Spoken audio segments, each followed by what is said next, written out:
Yes.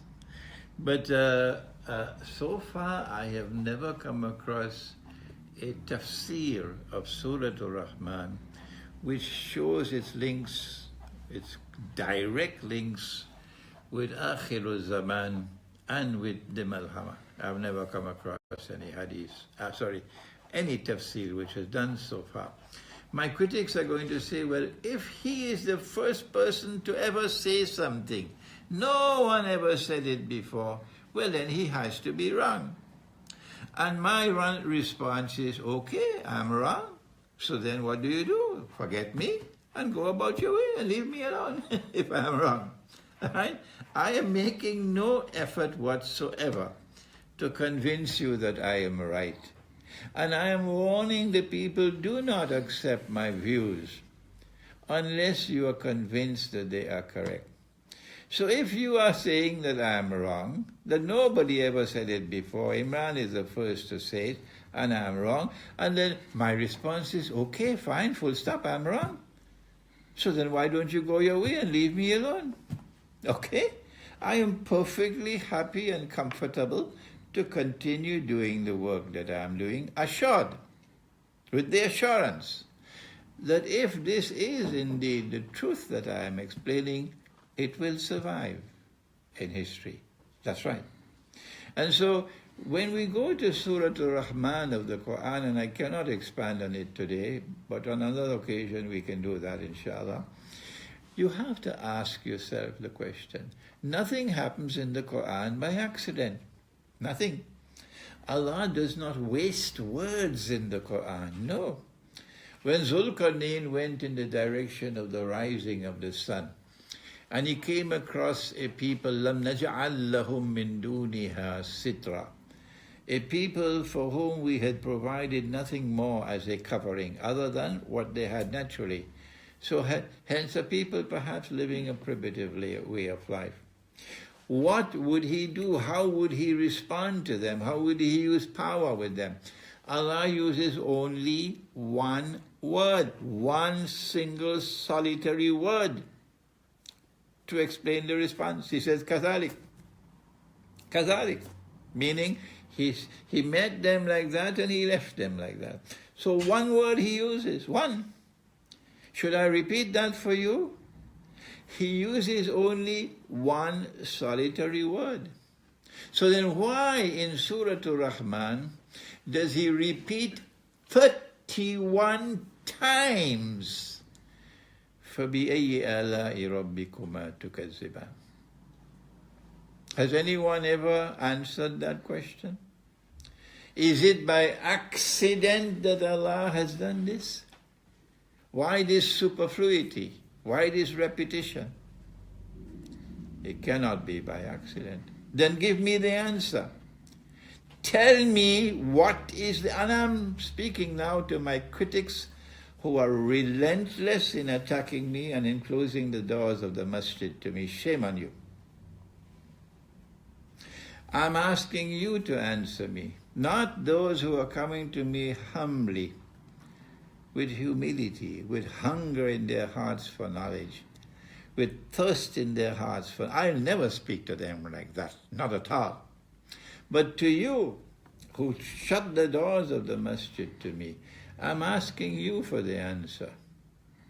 Don't you have any shame? When will you give me the answer? Why has Allah repeated 31 times in Surah Ar-Rahman, فَبِأَيِّ آلَاءِ رَبِّكُمَا تُكَذِّبَانِ? I'm not going to give you the answer, no. No, I want you to tell me the answer. But if you go to Surah Ar-Rahman, you'll see the Malhama in Surah Ar-Rahman. And you'll see who the Malhama is going to be attacking, who are going to be destroyed in the Malhama.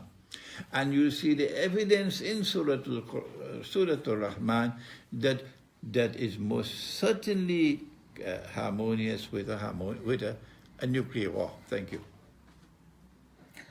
Umar radiallahu anhu swore by Allah's name in front of Prophet ﷺ that Ibn Sayyad was indeed Dajjal, and the Prophet remained silent on this matter. If the Prophet did not disagree with Umar radiallahu anhu's statement, then why should we say that Ibn Sayyad was not Dajjal? Good. Fine. Let us now use proper methodology. Yes. Suleiman alayhi salam saw a vision. And excuse me, I hope you're listening to me. This is not hadith. This is Quran. So when you come at me as though you're always coming at me, remember this is the Quran. Remember you should show respect for the Quran. I'm talking to my critics. Allah gave him the vision of someone sitting on his throne. And that someone was a jasad. What he saw in that vision was so terrifying to him. That person sitting on his throne was so evil. And he recognized that that person sitting on his throne wants to inherit his kingdom. That's why he's sitting on the throne. He wants to inherit my kingdom. And you will kindly excuse me if I say it's the Holy State of Israel. I don't know any other answer to give. So I call it the Holy State of Israel, the kingdom of Solomon alayhi salam. And then he responded by making a dua to Allah. رَبَّنَا اغْفِرْ لِي وَهَبْ لِي مُلْكًا لَا يَنْبَغِي لِأَحَدٍ مِّن بَعْدِي. Kindly forgive me, O Allah, and grant that my kingdom may be such that none can inherit it after me. None can inherit it after me, indicating that my kingdom must end when I die. Good. Who is that sitting on the throne of Suleiman alayhi salam, who wants to inherit the kingdom and who is an evil being? And it terrifies Suleiman alayhi salam to such an extent that he makes this dua, unprecedented in history, that this Khilafah state, the first Khilafah state in history, should end when I die. My answer is Dajjal. If you're not comfortable with my answer, there is no problem. You can have another explanation. But if you go beyond that to say that I'm wrong and I'm misguided, you must tell me what is right, so that I can be sure that I'm wrong. What is right? That you're not doing that. And so from this verse of the Quran, it is confirmed to me that Dajjal wants to rule over the Holy Land and over a holy state of Israel. Did Ibn Sayyad have even an iota of a connection with that subject?